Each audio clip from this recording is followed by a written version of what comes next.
And another thing is that you should not be scared to try, new skills. Google is your friend, YouTube is there. You could actually learn a lot of things. You could try new trade, you could try new skills, And for those that really, not everyone likes business.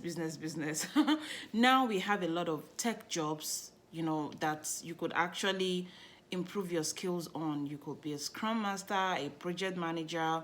You could go into business analysis. There are so many DevOps that you could actually learn, get the certifications and get good jobs.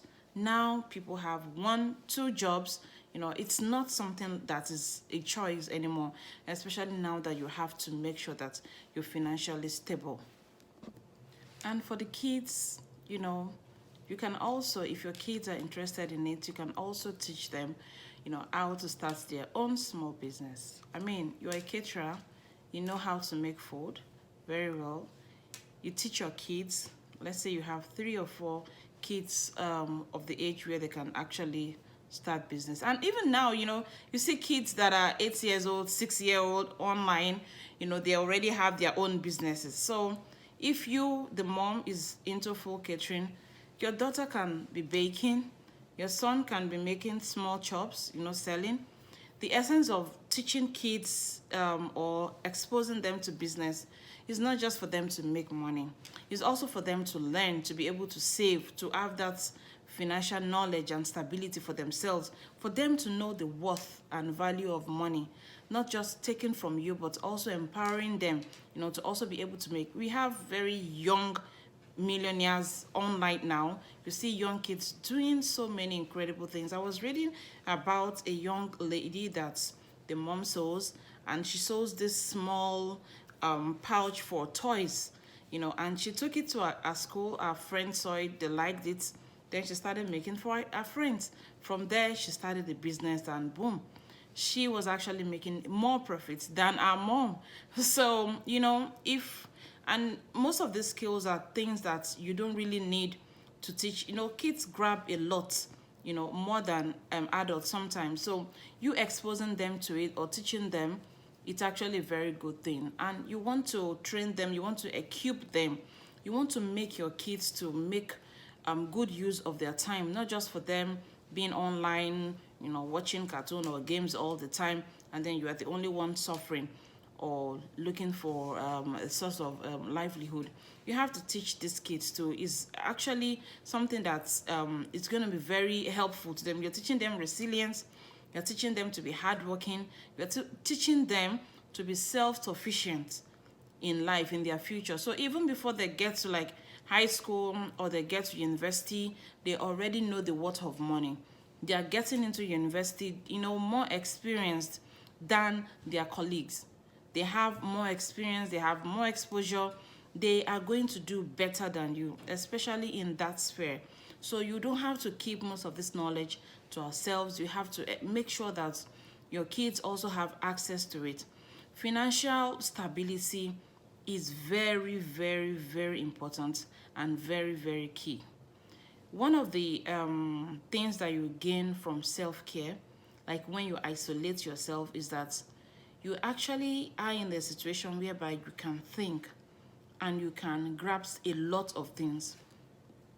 You can think, you can grasp a lot of things. You being isolated sometimes make you so many ideas come to you. You are alone somewhere, you are reflecting, you are thinking, ideas come to you. You jot them down and you work on them. So if you're not in the right state of mind, or if you're not calm, or you're not well settled mentally and psychologically, you cannot receive most of these ideas most of the time. But that is why I stressed on self-care the other time, because it brings out the best in you. And in doing this, you also help, other people. So when these ideas come, you can process it, you can analyze it. And now information is just at our fingertips. There is so much to learn online, on Google, on YouTube. You can learn so many things. You can actually do a lot for yourself. because I want us to make our last resort to be begging. Because you're single again does not mean you have to always form that pity party all of the time, or for people to pity you, to give you money and things like that. No, because there is a limit to what people can do. When it begins, so when it gets too frequent, you lose people's respect, and you put in yourself in a situation whereby you don't like it. So that is why you have to learn. We have to make sure that you are also stable yourself, and it's better you learn from people than actually begging from them. And your circle also determines how far you can go.